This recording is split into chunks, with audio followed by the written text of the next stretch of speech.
गुरिया छोरे लगनी माथे कई बनाना।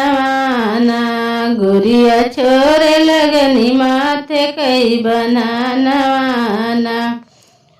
चारी सखिया मिल के करया स्नानवाना। चारी सखिया मिल के करया स्नानवाना। ए बिंदे चली माई तो से मांगिला मंगनिया हमरे गोदिया में डाली दे कलला नवाना। हमरे गोदिया में डाली दे कलला नवाना।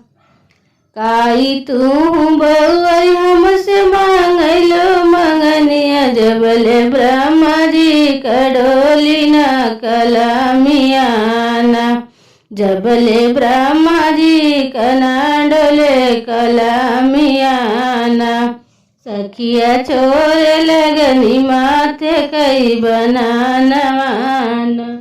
गुरिया छोरे लगनी माथे कई बनाना।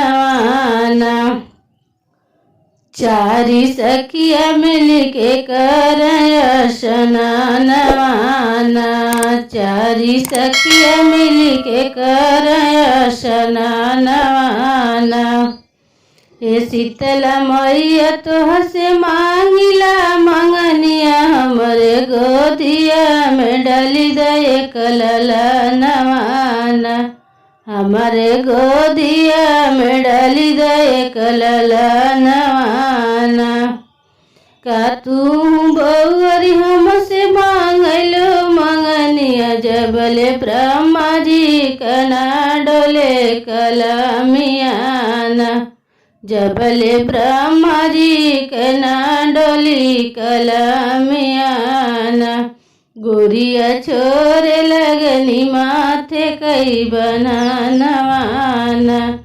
चारी सखिया मिल के करया स्नानवाना। चारी सखिया मिल के करया स्नानवाना। ए देवी मैया तोहसे हम मांगिला मंगनिया हमरे गोदिया में डाली दे कलला नवाना।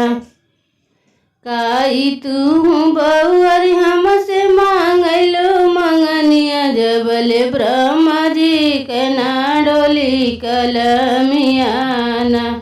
जबले ब्रह्मा जी कना डोली कलामियाना।